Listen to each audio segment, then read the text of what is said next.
Youngmin clenched his teeth in frustration as Black Scythe appeared to favor Co Aaron and Insanctual. On the other side, Co Aaron and Insanctual were delighted and expressed their gratitude to Black Scythe for his assistance. Inside Black Scythe's mind, he had his own motives for helping them. He thought, well, it's not like it doesn't benefit me. If I help, it'll give Ma Gyunglok a good impression of me. If a conglomerate like him owes me, then the reward will have a snowball effect, and I'll be repaid with a much greater favor. There's also the fact that I just don't like these bastards, referring to Youngmin's group. Black Scythe took a step forward, which terrified Youngmin. Youngmin threatened him, saying, "What are you doing? I'll kill you if you take another step closer." Black Scythe didn't answer immediately and then smiled, asking, "What's the problem? Do you not want to fight me?" Youngmin's thoughts raced as he considered the situation. He knew that Black Scythe was a formidable opponent, capable of taking down goblins with ease and achieving the top rank in the previous battle. Youngmin wondered if he should engage in a fight with such a monster. Black Scythe stuck his weapon into the ground and asked Youngmin to be honest if he didn't want to fight. Youngmin was confused and asked if Black Scythe would let him go if he was honest. Black Scythe, with his arms folded, replied, "I'll consider it if you get on your knees and earnestly beg for your life." Youngmin grappled with the idea of humiliating himself in front of his friends and Aaron. Youngmin then had a realization. He remembered his own strength and thought, wait, aren't I strong enough to break a wall with my bare hands? If I'm lucky, I might even be able to send Black Scythe, or whatever flying in just one punch. Confident, Youngmin smiled and confronted Black Scythe, saying, "You're crossing the line, you bastard. What did you want me to do? Get on my knees and earnestly beg? Do you want to fucking die?" Youngmin stepped forward, prepared to fight, and plotted his strategy. He thought, right, I'll naturally close the distance like this, then I'll punch him straight in the face. Not even he will be able to survive that. He imagined the force of his punch, thinking, there's no way a human could endure something that could break a brick wall, right? Black Scythe decided to put away his weapon, dissipating it and returning it to his inventory.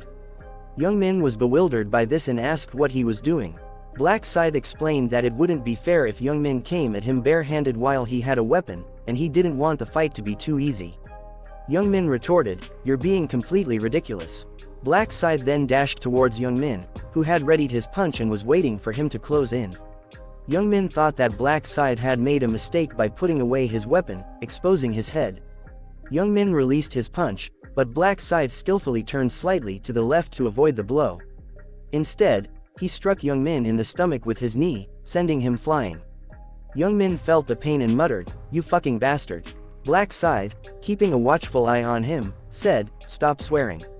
My ears might rot." He kicked Youngmin, causing him to fall to the ground. When Youngmin attempted to get up, Black Scythe grabbed his clothes and delivered a series of consecutive punches to his face. While enduring the punches, Youngmin couldn't help but wonder how Black Scythe could be so strong. He thought, this isn't a fist. It's like I'm getting pummeled by a hammer. Is this bastard as strong as me? He shouldn't have a physical strength rune like mine. How is he so strong? Youngmin's friends were becoming increasingly concerned and decided to intervene. One of them aimed a bow behind Black Scythe, but Co Aaron warned Black Scythe to dodge, but Black Scythe already knew it. Indeed, Black Scythe was well prepared and avoided the incoming projectile. Youngmin's friends tried to fire more arrows at Black Scythe while he closed in, but he skillfully dodged and sidestepped their attacks. When he approached the person with the bow, he commented, "I suppose you got lucky while hunting monsters and received a bow, right?" Black Scythe conjured his weapon, the Reaper's Scythe, and used it to cut the arm of the man he had approached. The man knelt on the ground, feeling intense pain. Two more of Youngmin's friends tried to intervene, bravely confronting Black Scythe, though fear lurked beneath the surface. One of them, a bald guy, engaged Black Scythe with a dagger in hand. Black Scythe confidently smiled and used his skill, the insignia of death. A magical eye with a skull at its center appeared behind the bald guy's head. Using the Reaper's Scythe, Black Scythe swung it, attacking Youngmin's friends. Black Scythe displayed his merciless nature as he continued his ruthless assault. He cut both legs of the bald man, causing him to collapse to the ground. Only one of Youngmin's men remained, clutching a dagger, trembling with fear. Black Scythe swiftly closed in on the trembling man. As he approached, Black Scythe remarked, Using a weapon to attack me suggests you possess at least some resolve, doesn't it? With a swift motion, Black Scythe employed the insignia of death and swung his Reaper's scythe from above, slicing through the man's arm. Black Scythe thought, as expected of the insignia of death, it grants a 2 times damage boost, allowing me to cut through armor in a single stroke. Observing the pitiful remnants of those who had faced his violence, Black Scythe considered it too easy but knew he couldn't conclude matters here. He had to instill fear to prevent any future pursuit. Black Scythe advanced towards the injured man, who pleaded, "I feel like I'm dying, please spare me." Black Scythe swiped his Reaper's scythe to clean off the blood and responded sternly, "Stop whining. You won't die from just that injury." Exhaling a sigh, Black Scythe contemplated, "These guys are done for." Next, he glanced to his left and declared, "It won't matter if you try to hide, you know." Young Min was crouched behind a tree, and Black Scythe attacked once more, severing Young Min's arm. Young Min cried out in agony, blood gushing from his wound. Black Scythe remained unforgiving, stating, "Stop being such a crybaby." Reflecting on the pain he endured in the real world, where Young Min had bullied him before being summoned into the game, Black Scythe continued his assault, severing another of Young Min's limbs. Co Aaron and Anicap, who had previously been chased by Young Min, now looked at him with pity. Black Scythe's ruthlessness was evident to all.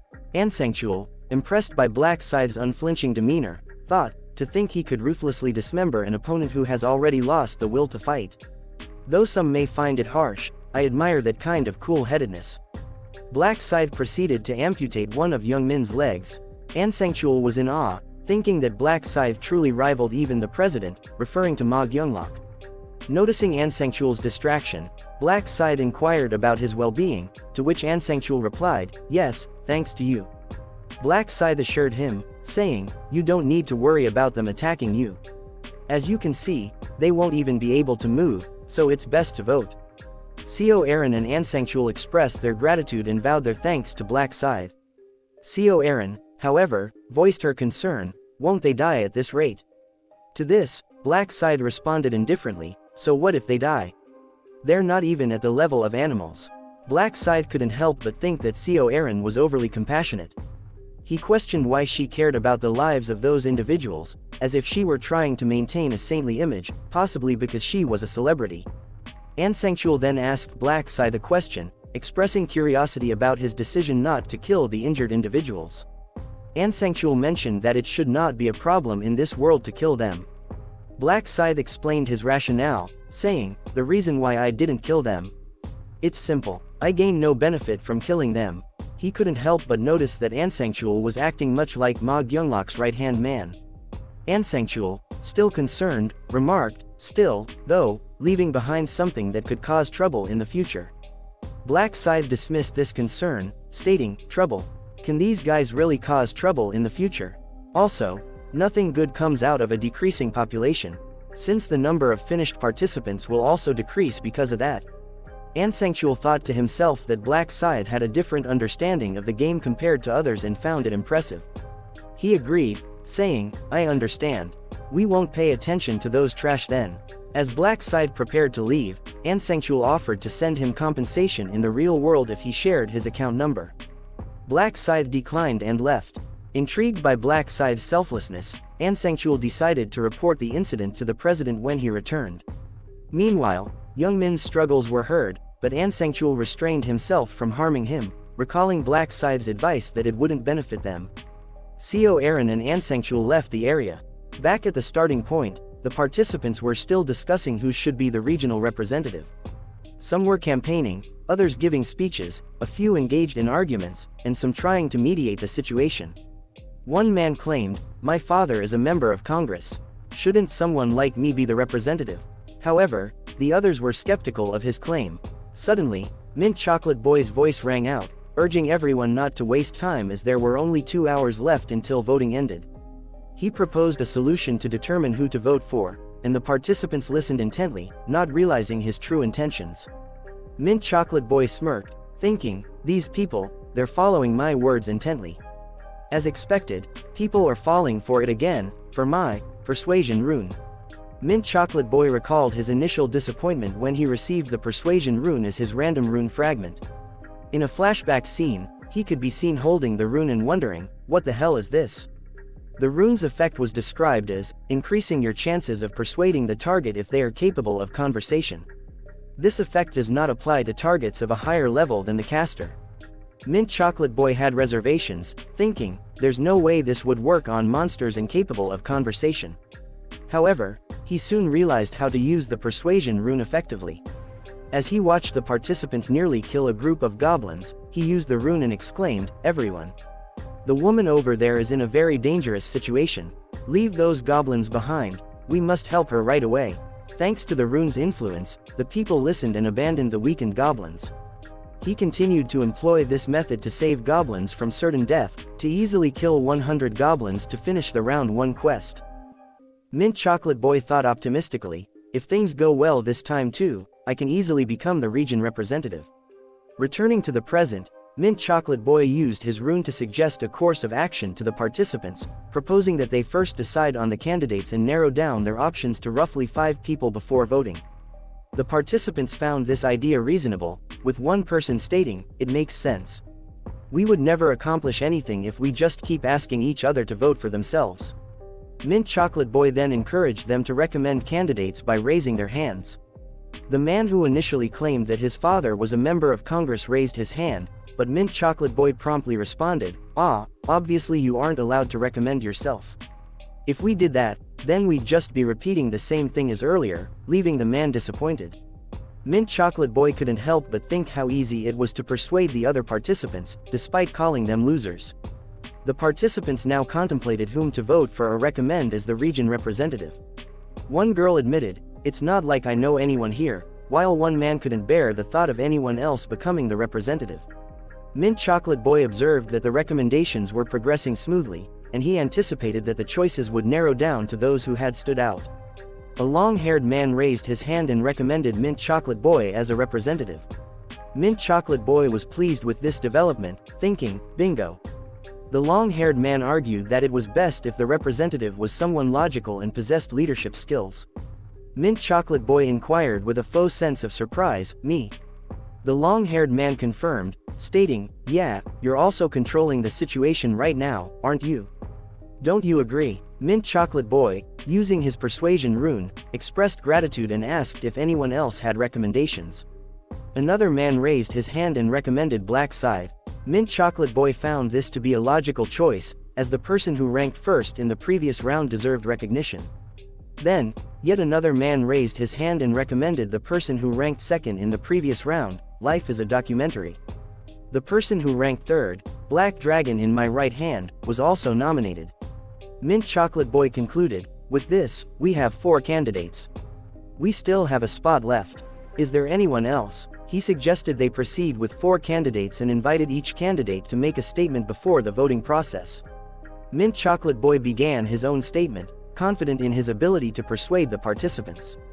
However, his speech was abruptly interrupted by a man who shouted, "Stop your explicit nonsense." It was revealed to be Life is a Documentary, the person who ranked second in the region. Life is a Documentary couldn't tolerate Mint Chocolate Boy's speech any longer and exclaimed, "I can't continue listening to that explicit nonsense." Mint Chocolate Boy was taken aback and asked him what he was doing. Life is a Documentary continued, accusing Mint Chocolate Boy of thinking that the world was easy and that people would do whatever he told them with just a few words.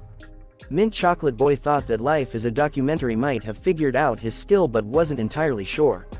Life is a Documentary became increasingly angry and questioned Mint Chocolate Boy's authority to decide the regional representative, calling him an instigator. Using his persuasion rune, Mint Chocolate Boy tried to defuse the situation, saying, "You've crossed the line. There's a saying that goes, a person's word is their face and personality.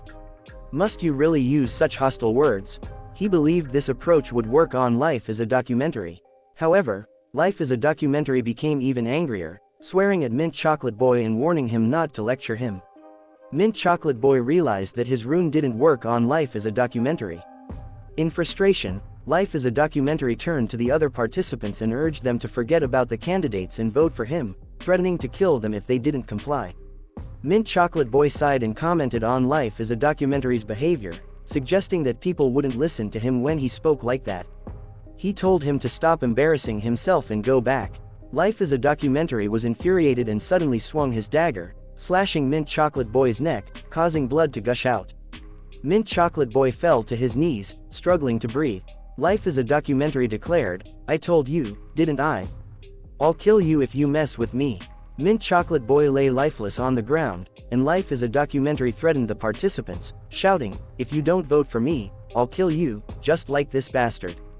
The people were shocked, and one man pointed out that Life as a Documentary had killed Mint Chocolate Boy. The participants condemned him as insane and a murderer. Life as a Documentary menacingly pointed his knife at the people, challenging them to fight him if they had a problem. The long-haired man exclaimed, "You're insane. That guy must be out of his mind." With an evil smile, Life as a Documentary asked if they wanted him to come to them if they weren't willing to fight. He went on a violent frenzy, slashing anyone who got in his way with his dagger, his face filled with ruthlessness. He thought to himself that this was the best situation. There were no police, reporters, or cameras to stop him. As he continued to attack, he mused, "I can kill them as much as I please." Terrified, the people were left with no choice but to walk back in fear. Life as a Documentary declared, "If you don't vote for me, I'll kill you in the next round no matter what." Got it? Life as a Documentary was convinced that his intimidation tactics would make the people vote for him out of fear of what he might do to them. He also had his sights set on Black Scythe, planning to eliminate him first and become the top-ranked player. The scene then shifted to Black Scythe, who had just defeated his 265th monster and reached level 16. Black Scythe reflected on his progress, noting that his leveling up was slower now that his level was higher. Despite killing over 200 monsters in the past 2 hours, he had only managed to level up 6 times. He attributed this to his Reaper rune and Butcher rune, which doubled his weapon, attack and stats, respectively. Black Scythe decided it was time to go, and his Reaper's scythe disappeared, going back into his inventory. The countdown for the voting process has ended, and all the players will be summoned in the starting point. Youngmin's group and the participants who ventured into the forest were summoned to the starting point, their bodies bloody and amputated.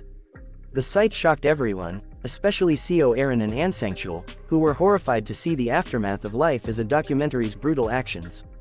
Co Aaron couldn't believe it, asking if that guy had killed them all.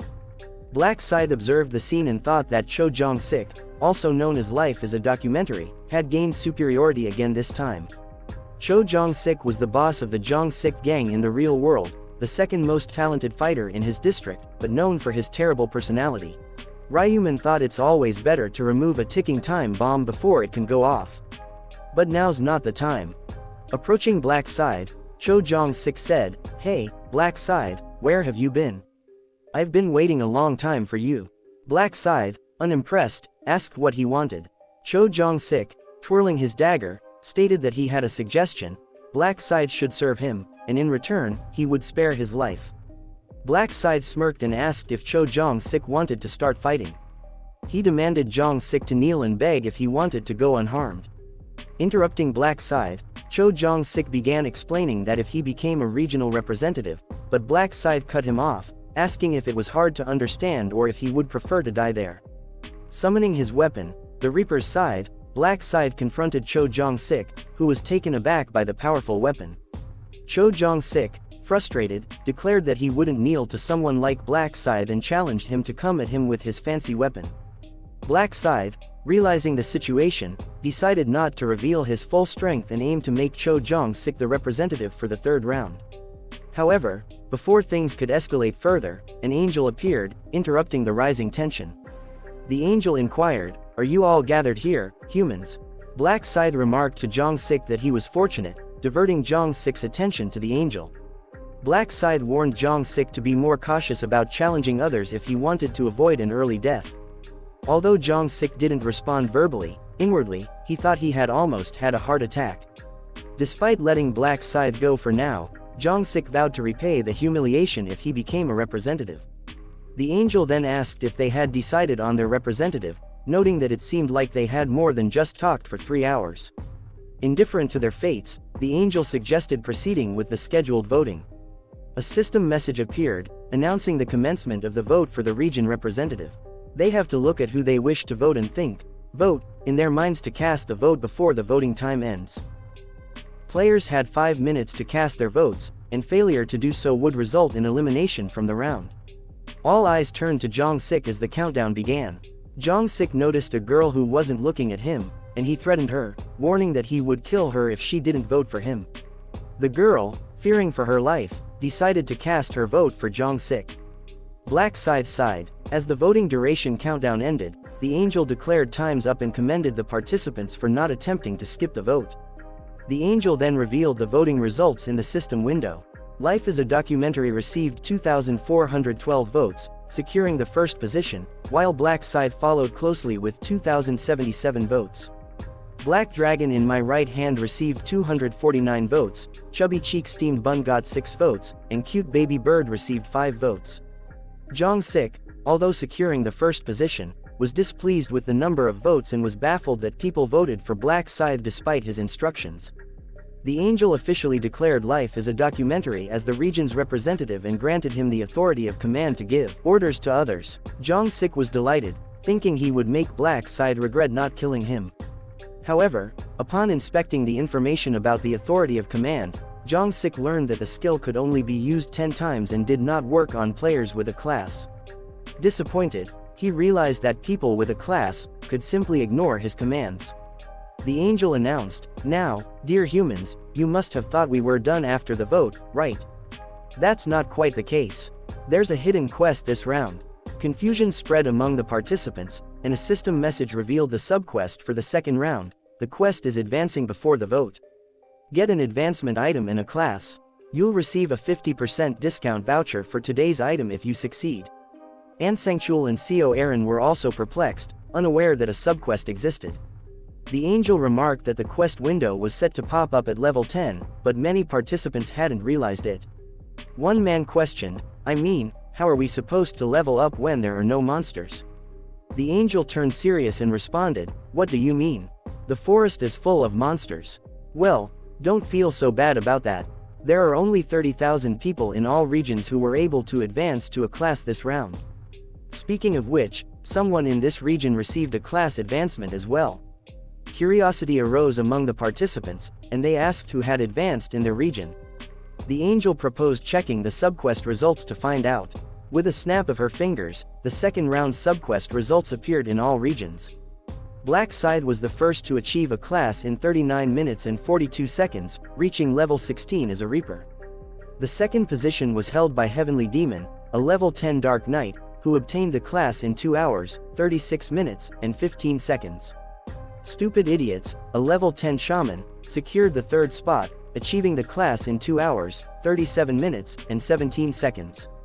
In their region, Black Scythe was the sole participant to advance with a class. The other participants looked at him, realizing that he was the only one in their region to achieve this feat. Adding to the intrigue, he held the prestigious class of Reaper.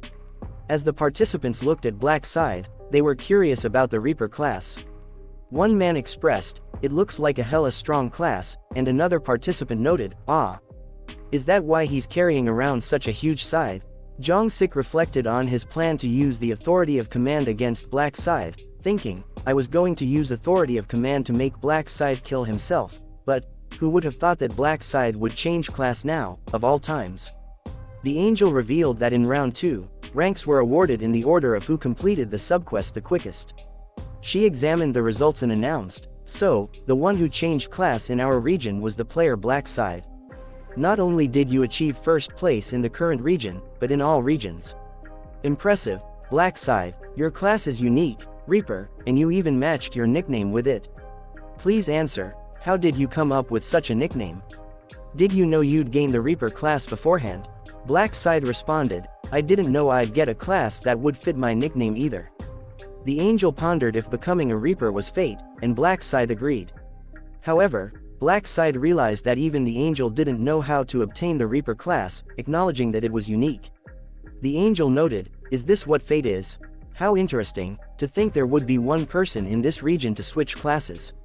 So, you're the only one who won't be affected by the authority of command." Participants questioned what that meant, and the angel explained that the authority of command didn't apply to humans with a class. Therefore, the regional representative couldn't command Black Scythe as they wished.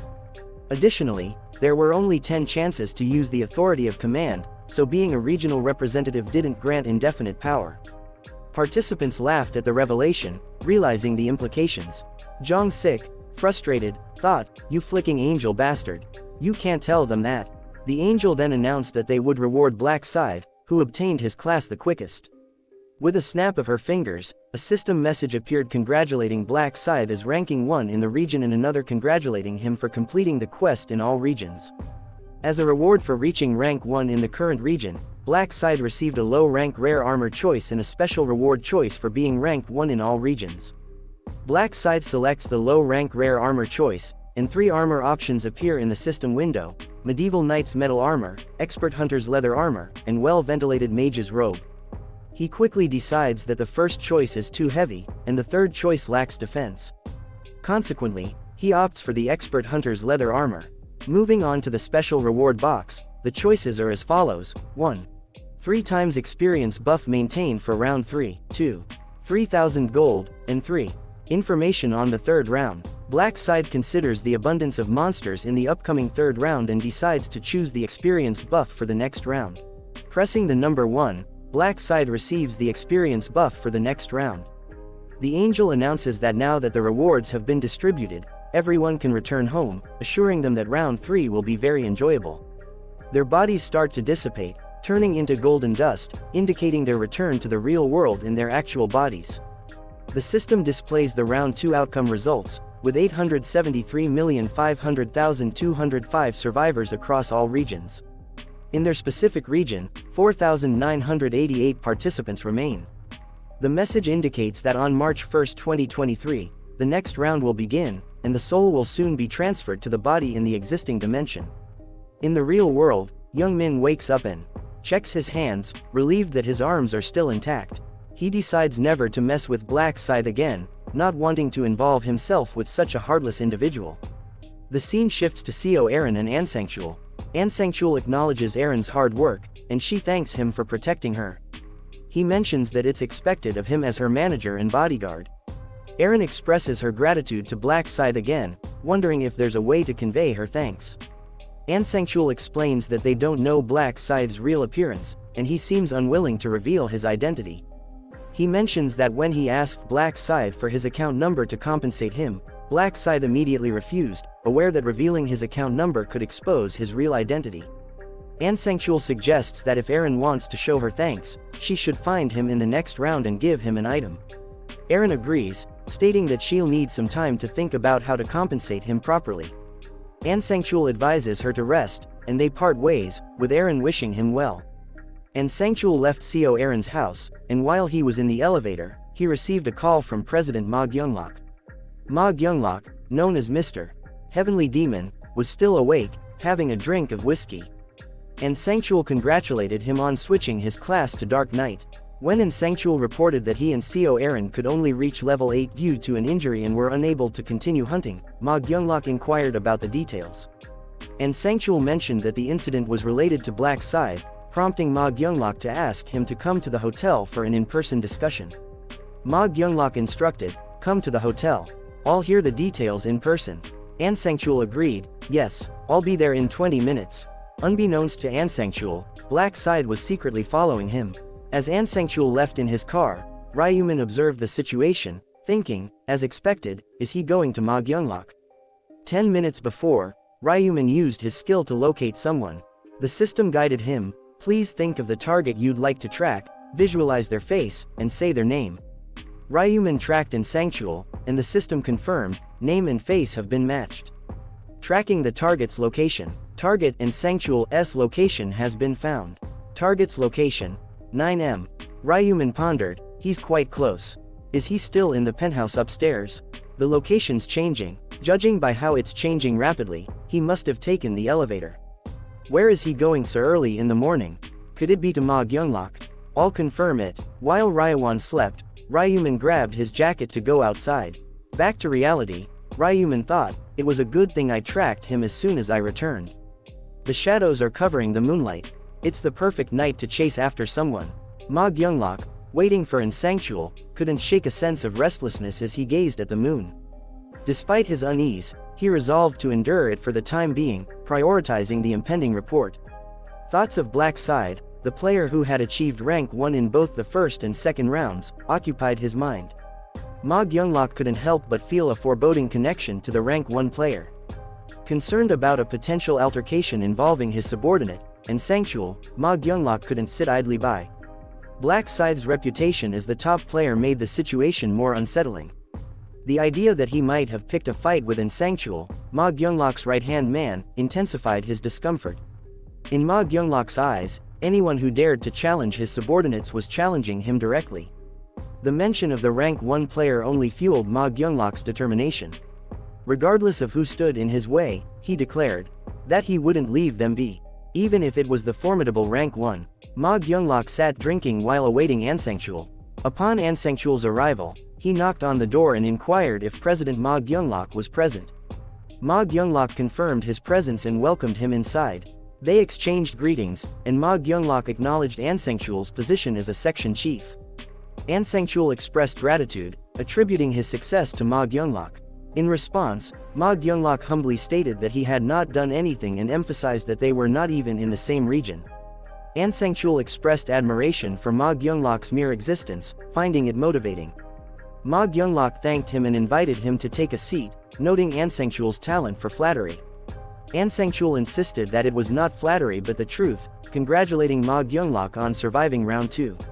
Ma Gyunglok casually remarked that round 2 was as easy as taking candy from a baby. Sangchul further congratulated him on his advancement and earning a class. However, Ma Gyunglok dismissed it as mere luck. Sangchul argued that luck could be considered a skill and acknowledged the difficulty of ranking second and third in all regions. He expressed his utmost honor in serving someone like Ma Gyunglok. Ma Gyunglok placed his glass on the table and offered Sangchul something, as it was apparent he desired it. Sangchul then asked where one could obtain an advancement item. Ma Gyunglok fabricated a story, claiming that the item had dropped while he was hunting monsters. In truth, he had obtained it through the Dark Night rune, a random rune fragment. A flashback revealed that during round 1, an angel instructed them to open their inventories and discover the presents she had prepared. Ma Gyunglok, known as the Heavenly Demon, found the Dark Night rune in his inventory. This rune had the power to enhance his stats, imbue his weapon with a dark aura that damaged enemies, and automatically advance him into the Dark Knight class at level 10. It was a unique and powerful class. Ma Gyunglok had used the rune during round 1, which resulted in him gaining the Dark Knight class in round 2 when he reached level 10. Returning to the present, Ma Gyunglok considered himself fortunate to have obtained such a game-changing item as a random rune in round 1. However, he acknowledged the need to withhold important information even from trusted subordinates, as people can change unexpectedly. Ma Gyunglok's smile disappeared as he addressed Sangchul as section chief and steered the conversation to the main topic. He inquired about the identity of the person who had harmed Sangchul, speculating if it was Black Scythe. Sangchul clarified that Black Scythe was not the one who had hurt them. In fact, Black Scythe had saved their lives. Intrigued by this revelation, Ma Gyunglok probed further, curious about how Black Scythe had saved Sangchul's life. After recounting their experiences in the game, Ma Gyunglok expressed his realization that both he and Sangchul had come close to losing their lives due to the thugs who were after actress Seo. Sangchul confirmed this, mentioning that if Black Scythe hadn't intervened, they might have lost their lives. While Miss Erin, the actress, might have survived physically, she would have likely suffered psychological damage that could have ended her career in the entertainment industry. Deep in thought, Ma Gyunglok considered the implications. Not only had he almost lost a valuable subordinate, but his business could have been jeopardized as well. He then inquired about the fate of the players who had attacked them, asking if they were killed. Sangchul explained that although Black Scythe had inflicted pain on them to the point of near death, he did not actually kill them. Ma Gyunglok expressed surprise and asked for the reason behind Black Scythe's decision. Sangchul replied that Black Scythe had said, "There is no benefit from killing them." He believed that reducing the overall population would also decrease the number of survivors. While Ma Gyunglok acknowledged the logic behind this approach, he expressed concern about the future actions of those attackers. He thought to himself that thanks to Black Scythe, both his subordinate and his assets had remained intact, and he felt indebted to him. Ma Gyunglok proposed compensating Black Scythe, but Sangchul revealed that when he brought it up, Black Scythe declined, stating that it was unnecessary. Black Scythe promptly left. Ma Gyunglok pondered this, wondering if Black Scythe's refusal was due to a fear of exposing his identity. He viewed him as a very cautious individual. As they prepared to leave, Ma Gyunglok instructed Anicap to convey his gratitude to Black Scythe if they were to meet in the next round. He genuinely appreciated Black Scythe for saving both of them. Anicap agreed to pass along the message. Ma Gyunglok added that Anicap should keep an eye on Black Scythe and see if there was any way they could assist him. He emphasized that he was not one to leave debts unpaid. Anicap assured Ma Gyunglok that he would fulfill his wishes. As they were about to part ways, Ma Gyunglok suddenly remembered an important detail and asked about the username of the thugs. He was specifically referring to Young Min's group. Ryumin found himself outside the building where Ma Gyunglok resided, observing and thinking about the loyalty displayed by a person who went straight to Gyunglok as soon as they returned to reality, even in the late hours of the night. Ryumin confirmed Anicap's destination and decided it was time to head back himself, realizing that lingering around would only raise suspicion. It was unusual for a celebrity sponsored by Gyunglok to live in the same apartment building as Ryumin, and he felt grateful to his brother for the arrangement.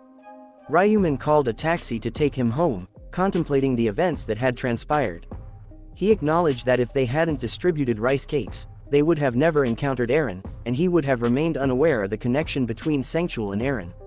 Recognizing the value of their neighborly connection, Ryumin believed it could aid him in earning Gyunglok's trust.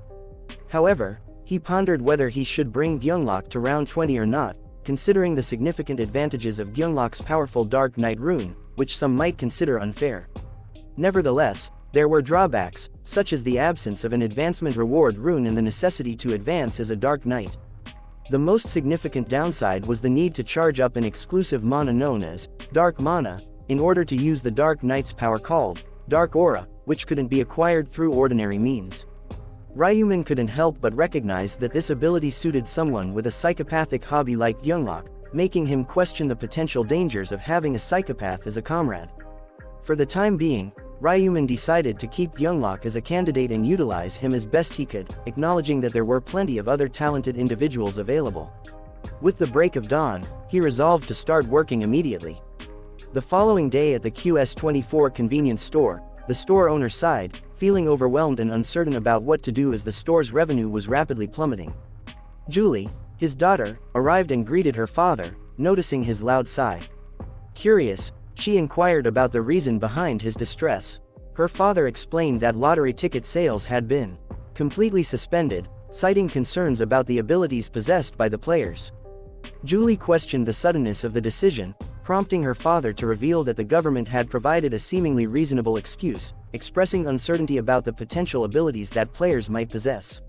He mentioned a news story about a man winning the first-place lottery 4 times in a row, taking home $62.7 million. The store owner was already dealing with complications due to rent and labor costs, leaving him unsure of what steps to take. Julie reassured her father, expressing her intention to graduate soon and help with the family's financial situation. However, she contemplated whether it would be better for her to get a part-time job and contribute to the household income. Her father reminded her that he would take care of the financial concerns and advised her to focus on her studies. He inquired about her plans for college, reminding her of her dream to become a doctor. Julie, however, confessed that she had given up on that dream, believing that school was not as important in their current situation. Her father acknowledged her perspective, realizing that money was not the most crucial concern at the moment, as her life could be at stake in the next round of events. He apologized for his scattered thoughts and expressed genuine remorse. Julie reassured her father, holding his hand and telling him that he didn't need to apologize, assuring him that it wasn't his fault. She smiled, stating that she was okay and even managed to survive round 2 and obtain a class. Julie then used her skill, called Bless, acquired from her Buffer class, to envelop her father's entire body in a green aura. Her father was amazed by the incredible ability and felt a surge of energy. Julie explained that Bless slightly increased all stats and had a rejuvenating effect on normal people. Her father expressed his astonishment and gratitude, remarking on the incredible sensation in his body. Julie promised to regularly use the skill on him to uplift his spirits, bringing a smile to her father's face as he agreed to cheer up. Suddenly, a customer entered the store, and to the store owner's recognition, it was Ryumin. Julie leaned in close to her father and whispered, inquiring if he recognized the person before them. Her father responded, affirming that he was the winner, the first-place winner who had guessed the same number on 100 tickets. Ryuman approached the store owner, who happened to be Julie's father, and greeted him. He asked if the store owner remembered him, mentioning that he had bought 100,000 won worth of lottery tickets. The store owner replied that he remembered him. He asked Ryuman why he was there. Ryuman began by apologizing, which confused the store owner, who asked why he was apologizing all of a sudden. Ryuman explained that he had seen the news and realized that because he had won first place consecutively, the sale of Natto lottery tickets had been discontinued. He apologized for unintentionally causing damage to the store. The store owner reassured him, saying not to worry about it and that it wasn't his fault. He mentioned that they wouldn't starve to death just because they couldn't sell Natto lottery tickets anymore. Ryuman reached into his bag and pulled out an envelope, expressing that it didn't sit right with him that the store owner had been affected because of him. He wanted to offer compensation, even if it was just a small amount. Ryuman handed over the money, and the store owner asked what it was for. Ryuman replied, saying it was 10 million won. Julie and her father were shocked by the gesture. The store owner declined the money, saying there was no need to do this and asked Ryuman to take it back. However, Ryuman insisted that he should accept it because he had caused trouble. He then said his goodbyes and left the store. The store owner exclaimed, "Oh my! How can I even accept this much money?" Julie took the money and decided to run after Ryuman to return it. Her father agreed to return it as well. Julie hurriedly left the store and chased after Ryuman, calling out to him and asking him to wait for a moment. Julie asked if he was Ryuman. Ryuman replied, asking who she was. Julie exclaimed, "You don't know me. It's Min Julie. We were in the same class." Ryuman asked, "In the same class?" Julie replied, "Are you saying you don't even know that we were in the same class together?" Ryuman apologized, saying he wasn't good with faces. But in his mind, he knew that it was a lie. He remembered that Min Julie was in the same class as him and was the convenience store owner's daughter. He was surprised to learn that they had been in the same class back then. In a flashback to his previous attempt, it was shown that Black Scythe had saved Julie from a monster, and she had thanked him for saving her. Ryuman thought to himself that he was surprised to discover that Min Julie was in the same class as him and that this kind of fate existed. He had orchestrated their meeting under the pretense of coincidence to bring her closer to him. Returning to reality, Julie suggested that they go somewhere to talk. Ryuman agreed, saying, "Okay, let's do that." At the park, Julie and Ryuman sat on the bench. Julie handed back the envelope, saying, "Please take it back." Ryuman responded, "Isn't this the money I gave you?" Julie explained, "We can't accept this much money, so please take it back." Ryuman smiled and thought to himself, "Well, 10 million won can be quite burdensome. I did give it to them, knowing they wouldn't take it, but Julie is the type of person who can't live with debt, no matter how difficult her circumstances are." Julie insisted, "Hurry up and take it back. My arm hurts." Ryuman sighed and said he wouldn't take it, surprising Julie. Ryuman stated, "As I told the owner earlier, that money is compensation for the damage caused. It's the least I can do for my conscience." Julie replied, "But the amount is too large." Ryuman responded, "No matter how large the amount is, I would really like it if you would take it. Otherwise, I'd feel bad and keep thinking about it." Julie still felt burdened and said, "Still, this is too much. It's burdensome." Ryuman thought to himself, "That's why I'm giving it to you." Ryuman moved closer to Julie and said, "Tell this to the owner as well. It's not that much money to me, so please take it without feeling burdened." Julie asked, "Were you always this stubborn? Why are you?" Ryuman interrupted, standing up and saying, "We're done talking now, right? I'll be going." Julie stopped him and said, "Wait, 10 million won really is too much, so I'll just accept 1 million. That's fine, right?" Ryuman questioned, "Are you allowed to decide that? You should ask the convenience store owner." Julie replied, "But still, Dad will definitely feel uncomfortable with this amount of money." Ryuman acted surprised, asking, "Dad, the convenience store owner is your dad?" Julie confirmed, and Ryuman responded, "Wow, I go there often." "That's fascinating," Julie said. "It's fascinating for me as well. The first place winner is a friend from my class." Ryuman thought to himself, "A friend? Maybe she already sees me as a friend." Julie inquired. But did you really not know I was in your class? I knew as soon as you walked into the convenience store.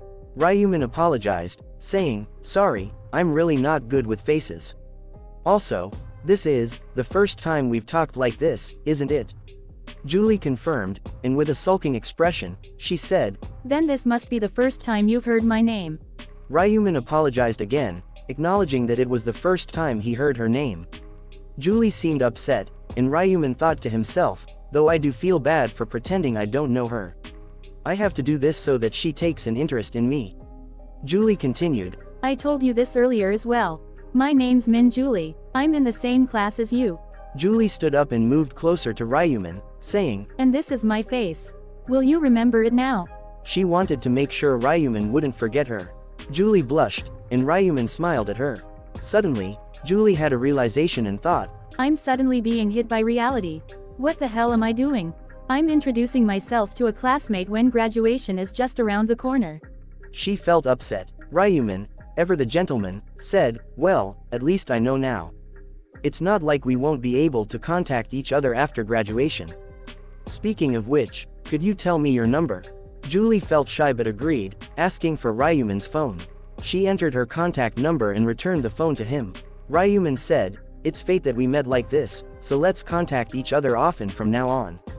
Julie replied, Sure. Ryuman stated, I'll get going then. I've got something I need to do urgently.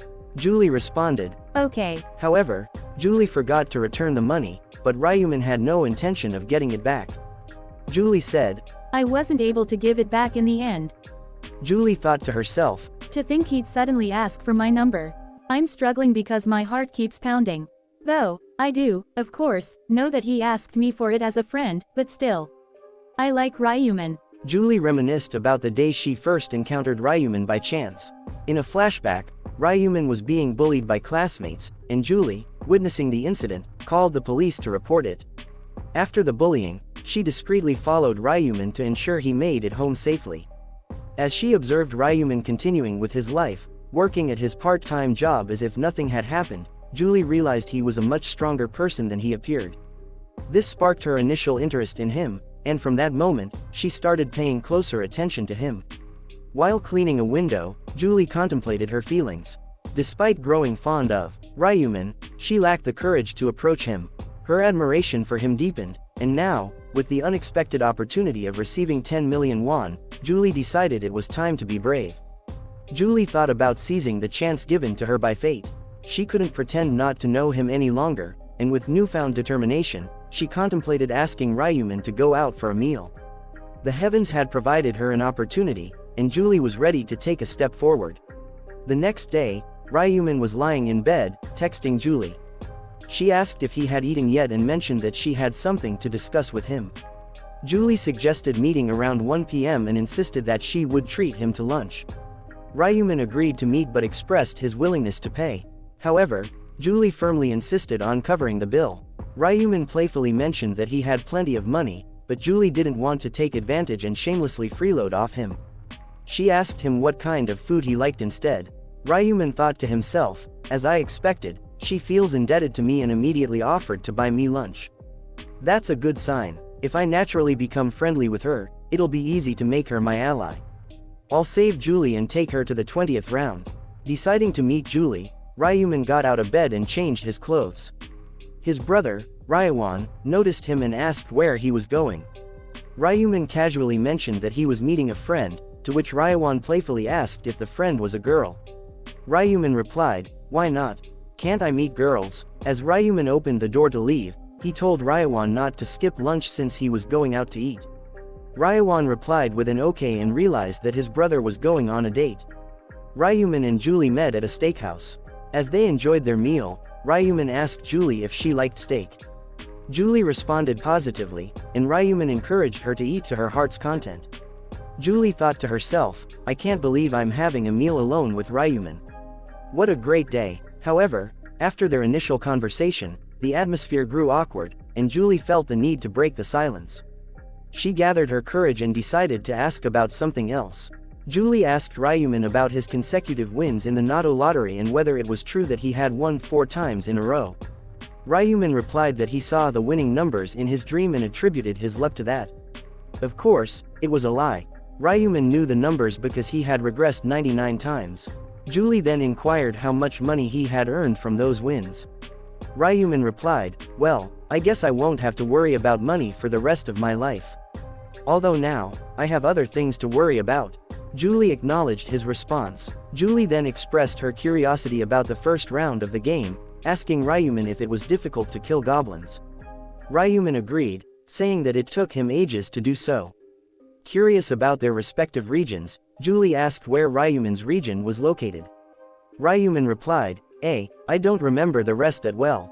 The final number was 5. Julie responded, mine ends in 7. That's a shame, we won't be able to meet there. Ryuman thought to himself, no need to be disappointed, my friend. We're sure to meet. After all, the regions integrate with each other as the number of survivors decreases. Their conversation continued, and Julie asked Ryuman about his level. Ryuman lied, claiming to be level 10, even though he was actually level 16. If he revealed his true level to Julie, she would recognize him as Black Scythe, the only player with a level 16 at that time. Julie responded by saying she was also level 10. When Ryuman asked if she had chosen a class yet, Julie replied that she was lucky enough to obtain a class change item. Her class was called Buffer. Ryuman asked if that meant she gave buffs like in a game. In his mind, he thought, thankfully, she's a buffer this time as well. Julie demonstrated her abilities by showing a green aura in her hand and casting a buff called Bless, which increased every stat. Ryuman expressed his interest, and Julie cast the spell on him, creating a green magic circle. A system message appeared, indicating that the spell had raised all of Ryuman's stats by 50% and that the blessing would last for 3 hours. Ryuman smiled and praised the effectiveness of the buff. Ryuman thought to himself, as I expected from a unique class, the effects are quite good. The skill's effectiveness will double when she reaches the max level, increasing to 100%. Well, that's for when she reaches max level. Still, it's a relief that she buffed me. I wanted to meet her for this in the first place. Ryuman thought that he had received a reward from a class change subquest, a random gold pouch. It was a pouch that gave a random amount of gold, influenced by the luck stat. As its name suggests, it's a pouch that gives a random amount of gold, and it's affected by the luck stat. Therefore, you'll receive more gold with a higher luck stat, and Julie's buff increase his luck stat. He expressed his gratitude to Julie for her generosity. Julie responded by saying that if Ryuman ever wanted a buff, he could simply ask, as it required no effort on her part. Ryuman acknowledged her offer. Ryuman then asked Julie about the matter she wanted to discuss. Julie remembered and thanked him for the 10 million won, expressing her intention to pay it back no matter what. Ryuman reassured her, saying that he had already told her not to worry about it. Julie then suggested that if Ryuman didn't want money, she had another idea. She summoned something from her inventory, and a yellow aura appeared in her hand. Ryuman asked what it was, and Julie explained that she obtained it while hunting. If he wouldn't accept money, she wanted to at least give him this. She insisted on her sincerity and asked him not to reject it. It was a low-grade purple magic crystal. After their lunch, Julie proposed that they see each other again, and she bid him goodbye. Ryuman agreed and wished her safety in the next round. Julie replied, right, let's live and see each other. Walking alone on the street, Ryuman checked the item Julie had given him by opening his inventory. Retrieving it, he couldn't help but wonder how unexpected it was to receive such a gift from her. The item's brief explanation left him uncertain about its exact capabilities, but he knew that its true value would become apparent once he reached level 20. Reaching level 20 would unlock the combination function, allowing players to merge weapons with magic crystals and assign additional options. The magic crystals came in 7 different colors, each with its own effect. Red enhanced damage, orange boosted strength, yellow increased luck, green improved dexterity, blue enhanced intelligence, dark blue reduced damage taken, and the rarest of them all was the purple magic crystal. The purple crystal had the lowest appearance probability and increased all stats. Ryuman considered himself fortunate to have acquired such a valuable item without any cost. His high luck stat in real life seemed to be in play. He planned to utilize the magic crystal once he reached level 20. Checking the remaining duration of the buff, Ryuman noted that he still had 30 minutes left. With the buff's expiration approaching, he decided to open the gold pouch. However, before doing so, he felt the need to enhance his stats using the butcher rune. He retrieved a pouch containing 100 mealworms from his pocket. The butcher rune bestowed a 1% stat increase each time a target was killed, including insects. While there were no insects to be found in the other world, he had no choice but to defeat monsters to activate the rune. Fortunately, that was not the case in the real world. Ryuman dropped the pouch of mealworms and proceeded to step on and eliminate all of them. A system message appeared, displaying a kill count of 100 out of 100 and revealing that all his stats had increased by 100% due to the Butcher rune's effect. Opening his status window, he observed that his luck stat had risen from 15 to 45. He couldn't help but anticipate favorable outcomes with his newfound stat boosts. Subsequently, Ryuman opened his inventory once more and retrieved the gold pouch. This limited time item, given to the first player to change classes, provided a random amount of gold ranging from 1 to 9,999. As the gold pouch floated in the air, Ryuman wondered how much he would receive. He knew that even with the same luck stat, the amount of gold obtained could vary. Depending on his past luck, he had received amounts ranging from 3,000 to 6,000 gold. To his surprise, the gold pouch yielded the maximum amount of 9,999 gold, the highest sum possible. Thank you so much for watching. If you enjoyed this video, don't forget to give it a thumbs up and hit the subscribe button for more content. Feel free to leave a comment down below sharing your thoughts or suggestions. If you want to stay updated on all our latest uploads, click the notification bell icon. And hey, why not check out some of our other videos popping up on the screen right now? If you'd like to support the channel, you can do so by liking, sharing, and subscribing. It really means a lot. Peace.